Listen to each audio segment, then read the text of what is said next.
Anytime you can make a name like Hanna just sounds so epic when you say it, Hanna. It's when you know you've done your job with a show like this.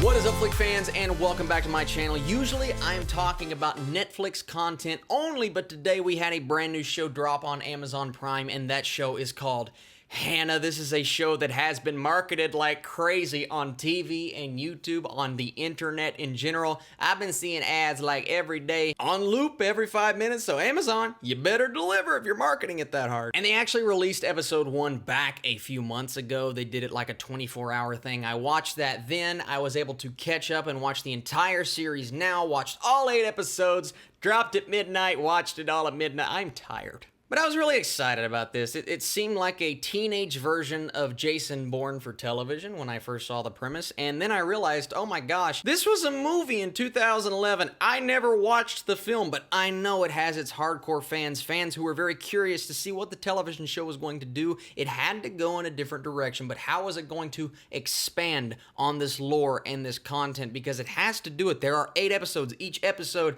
is 45, 55 minutes long. So what your job is as a series now is you take this content, you give us something deeper, give us brand new characters, and give us a concept that is worth exploring, and that's what I was excited to dive into. So Hanna, in equal parts high concept thriller and coming of age drama, Hanna follows the journey of an extraordinary young girl raised in the forest as she evades the relentless pursuit of an off-book CIA agent and tries to unearth the truth behind who she is. So like I said, it sounds a lot like Jason Bourne. Is it anything like Jason Bourne?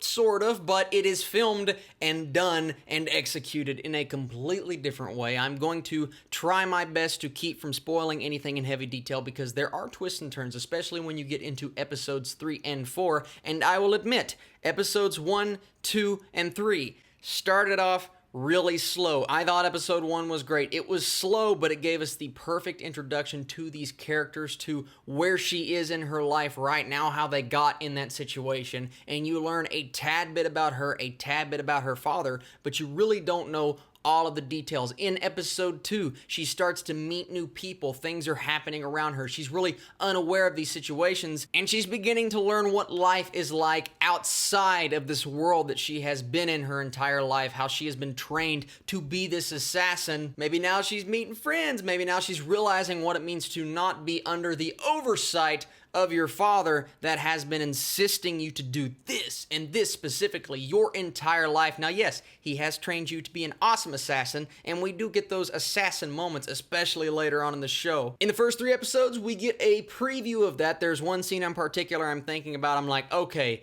this girl is scary. She's just going around and murdering people straight up left and right. Not a spoiler. And it's crazy how they make her so just not scary in the beginning. You're like, oh, this is just a really sweet little girl. Yeah, she's running around the forest and she's shooting animals, sure, but she has to survive. And then you see what she can actually do. And you start to uncover the true story of why she is what she is. Maybe people in her life are not what they seem, and maybe the people after her aren't the worst people after all. As you begin to figure out this mystery, the story and the series starts to become more and more interesting, and you get out of that first 3 episode, I'm not going to say slump, but just it's really slow starting out, especially episodes 2 and 3 when you have all of this action going on, and then she's just thrown into this normal life where she's learning how to kiss a boy. And for me, that is not the most interesting aspect of this show. I was hoping it would kind of steer clear of that specific route, because even though I like making her relatable, I think we could have figured out another way to do that instead of making her, oh, the normal girl who's discovering herself and makes a best friend and gets pedicures and stuff like that. No,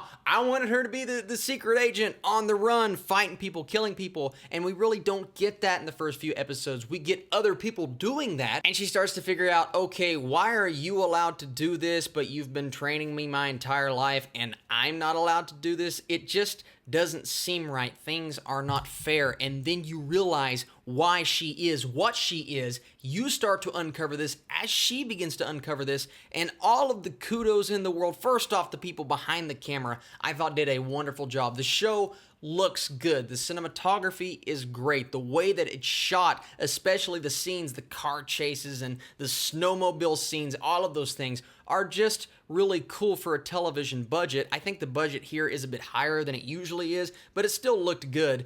But Hanna, that's where it's at. Esme Creed Miles, I believe is her name. She plays Hanna, and she plays her so well. This is really the first thing I've ever seen her in. She is calm, she is reserved, she is everything you don't expect her to be until somebody pisses her off, until somebody gets in her way and all of her training comes back to her mind and she starts snapping people's necks. I'm like, ooh! I like the character of Marissa. I like the character of Sophie. Once again, episode 2 just kind of threw me out of my groove. I was on this really cool path with this character, and then episode 2 comes along and she's living a normal life. I'm like, I want to go back to what episode 1 was, and we get there. Eventually, it just takes a bit to get there, but I still like the character of Sophie. I think she's a solid character, and I really like the actress that played her, so I can't complain too much. And someone else that I cannot complain about, and I'm so happy that I'm not, is Joel Kinnaman. I have been wanting to see this man play a role that was really deep and gritty and in this vein, in this nature. Not what Rick Flag was in Suicide Squad, because even though I was excited to see him play that character didn't get any fleshing out, and I didn't really care about Rick Flag. I care about his character in this show. Eric is interesting. He's layered. He starts off as one character, and then you begin to learn more things about him, and you realize by episode 5 or 6, and you can kind of see this coming, but no one is really what they seem. Even Hanna. Hanna has surprises to her character, surprises that even surprise herself at times, and I really appreciated that. I appreciated the writing in this show. It's not the most interesting plot I've ever seen, and it does take a while to get to the places that I think it needed to go to a lot quicker than it actually did, and because of that, I can't say this show is revolutionary or pulse-pounding or it made my heart stop at times or I've never seen anything like it. No, we've seen this. I mean, my God, this is a remake of a movie that came out in 2011. Even though I hadn't seen that film, a lot of people have, but what I like about this being a TV show is that you just get more time with the characters. You get more time to dive in what makes these characters do the things that maybe they should not be doing, or make the decisions that are completely irrational at times. It's like, why are you doing that? Why are you doing this? In the entire show, you're following this character. You want her to discover the truth.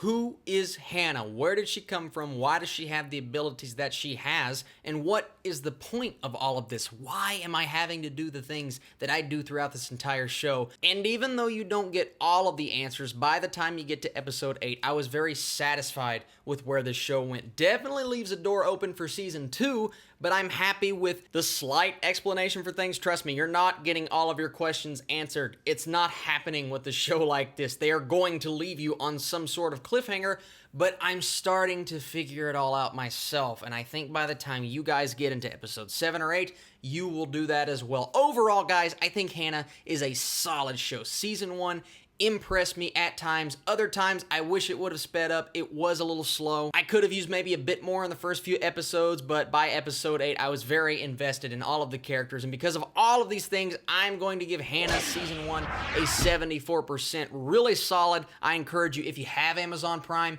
go and watch it. If you don't have Amazon Prime, what are you doing, man? You get free shipping. Thank you guys so much for watching this video. I'm always doing Netflix reviews. Fridays and Saturdays are my busiest. It's when I take time to binge, and there's a major lack of sleep, but in the end, it is all worth it. I do it for you guys, and I truly appreciate all of the likes, the comments, the subscriptions, everything you guys do for me. I'll be back very soon with some more content. You guys are the absolute best, and I will catch you later. Well, hello! Just a quick announcement. I have a Patreon page where I'm putting out all sorts of different content. I get asked, Austin, are you going to do a review of this? Are you going to talk about that? Well, if I don't do it on my YouTube channel, most likely I am doing it on my Patreon page. And the most consistent thing that I do on there is I actually have a podcast. Now, eventually, I will transition over to YouTube for podcasting, but for the next few months, before I have a proper co-host, I'm going to continue to do a podcast on my Patreon page, and on there,